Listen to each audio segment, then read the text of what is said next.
শ্রেণীর লোক এই হুতামা নামক জাহান্নামে যাবে।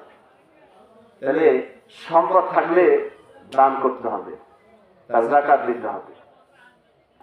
সমালোচনা এরকম একটা জিনিস, রাসূলুল্লাহ সাল্লাল্লাহু আলাইহি সাল্লাম বলেছেন, যে ব্যক্তি সমালোচনার ক্ষেত্রে একটা ভাই আরেক ভাইয়ের সমালোচনা করবে, যার ভিতরে দোষ নাই, সেটা গীবতের শামিল হবে। সূরা হুজুরাতের ভিতরে বলছেন আল্লাহ যে তুমি কি মৃত ভাইয়ের গোশত খেতে পছন্দ করো? নিশ্চয় না। যে এক ভাই অপর ভাই যদি গিলানি করে, চর্চা করে, তাহলে সেটা গীবত, সেটা মৃত ভাইয়ের গোশত খাওয়ার সমান অপরাধ। কত বড় মারাত্মক কথা! এই জন্য যে ব্যক্তি আগে পিছনে মানুষের না জায়গা না বুঝায় কি করে, গীবত করে, এরকে স্থান দিল হুতামা নামক জাহান্নামে। তাতে আমাদের বাঁচতে হবে। আর হইল তাহলে সমালোচনাকারীদের সাথে বসেও যদি সমালোচনা করি, তাহলেও গীবতের শামিল।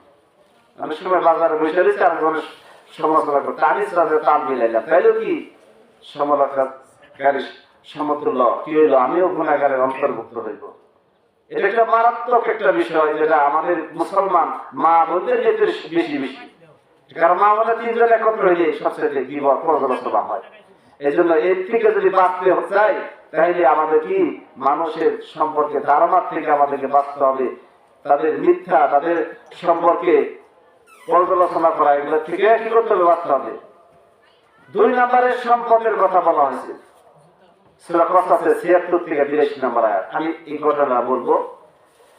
আল্লাহ রাব্বুল আলামিন সূরাতুল কসসের ভিতরে ওই জামানার নবী ছিল হযরত মুসা আলাইহিস সালাতু ওয়াস সালাম, আর তার সঙ্গী ছিল হারুন আলাইহিস সালাতু ওয়াস সালাম।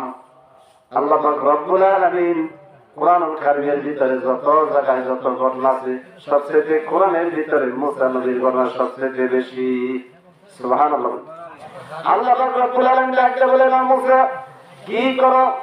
ওই যে কারণের সম্পদ তোমার ভাই হারুনকে নিয়ে তুমি কারণের কাছে যাও, তাকে দ্বীনের দাওয়াত দাও, এবং তার যে সম্পদ আছে এই সম্পদ হইতে আল্লাহর রাস্তায় ব্যয় করার জন্য সম্পদ তুমি নিয়ে আসো।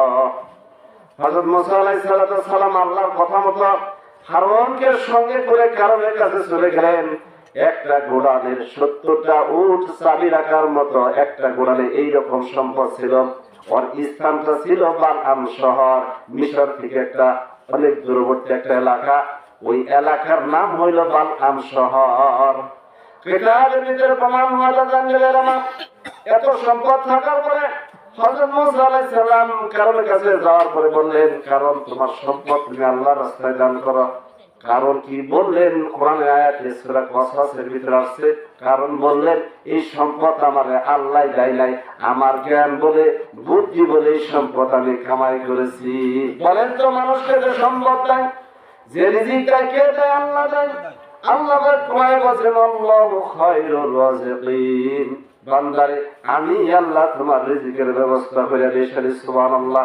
সূরা হুদের 6 নম্বর আয়াতে বলেন, ও বান্দারা, পৃথিবীর জমিনে আসমানে যত খাবার মানুষ খায়, পশু পাখি বৃক্ষলতা মানুষ সকল খাদ্যের জীবিকার ব্যবস্থা করেন আল্লাহ। তারপরে তো বুঝ আসে না।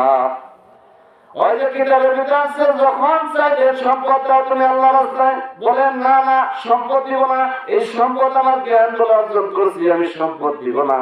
মুসা আলাইহিস সালাম বললেন, তুমি আল্লাহকে ভয় করো না, দেখো আল্লাহ তোমাকে কি করে, তুমি সম্পদ দিলে না। আল্লাহ পাক রব্বুল আলামিন বললেন, আল্লাহ রব্বুল আলামিন কারণ তো সম্পদ দিল না, ওই দেখো আমি কারণের কি অবস্থা করি। দুনিয়াতে এই জন্য কোন মানুষের নাম কারণ রাখতে চায় না। এক কথায় বলে কারণ কিপটা ছিল ওই লোকটা। আমরা সাধারণ ভাষায় বলি, একটা মানুষ শুধু 10 টাকা দান না করলে কিপটা করবো, কারণের মতো, তাই বলি না? এই জন্য কিতাব আছে, আল্লাহ পাক রব্বুল আলামিন কোরআনুল কারীমের ভিতরে বলেছেন, ও মুসা তুমি একটু দেখে নাও, ওই শহরটাকে আল্লাহ পাক রব্বুল আলামিন মাটির নিচে দাবিয়ে দিলেন, যে জায়গায় কারণ দাঁড়িয়েছিলেন রেবাজানরা 1 ইঞ্চি করে ওই জায়গা থেকে সরতে পারলা। তার যত প্রজা ছিল, তার যত সম্পদ ছিল, সমস্ত সম্পদ গুলা যে জায়গায় দাঁড়িয়েছিলেন একটা মুহূর্ত পাওয়া এগিয়ে দিতে পারলেন না। ওই অবস্থায় কারণ তার যত ধনভাণ্ডার ছিল ওই জায়গায় মাটির নিচে আল্লাহ দাবিয়ে দিলেন। কোরআনের ভিতরে সূরা কসাসের ভিতরে আছে 76 থেকে 82 নম্বর আয়াতে, বাজারে আমাদের যাদের সম্পদ আছে, টাকা আছে, পয়সা আছে, আল্লাহ কোরআনের ভিতরে বলেন ওয়াল্লাযিনা হুম লিযাকাওয়াতি ফাইলুন, মুমিনের 7টা গুণের ভিতরে একটা গুণ হইল মুমিন সম্পদ পাওয়ার পরে আল্লাহর রাস্তায় ব্যয় করতে পারে। সুবহানাল্লাহ। সম্পদ দেওয়ার মালিক আল্লাহ, নেওয়ার মালিক আল্লাহ। এই সম্পদ আমার আপনার না, আমি আপনি ভোগ করতেছি, আমার পরে ভোগ করবো, তারপরে ভোগ করবো, স্থায়ী না। এই জন্য সম্পদের অনেক কথা আছে, অনেক লম্বা চলে। আমি মাঝে মধ্যে আপনাদেরকে বলি, যেমন নামাজের কথা বলছি এই মাগরিবের সময়, আর যাই কিছু করেন না করে বাজারে নামাজটা আপনারা ছাড়বেন না। মুমিনের 7টা গুণে তার 2টা গুণ হইল নামাজ। রাসূল সাল্লাল্লাহু আলাইহি ওয়াসাল্লাম শেষ মুহূর্তে যখন বিদায় নেন উম্মতের জন্য তিনি মৃত্যুর সময় সালাত সালাত সালাত এই কথাটা বলছেন। এই জন্য উম্মত যদি নামাজ ধরে, নামাজ পড়ে, তার থেকে কি করবে? পাপ সরে যাবে। হাদিস আছে, এক সাহাবী জিজ্ঞাসা, হুজুর এই ব্যক্তির গুনাহ করে নামাজও পড়ে, বা নামাজ পড়তে পড়তে এই ব্যক্তি গুনাহ থেকে সে কি হবে? দূরে যাবে। ইন্না সালাতা তানহা আনিল ফাহশাইল মুনকার, সূরা আনকাবুতের ভিতরে আল্লাহ বলেছেন, নিশ্চয়ই একেবারে ইন্না শব্দের অর্থ হলো আলিফ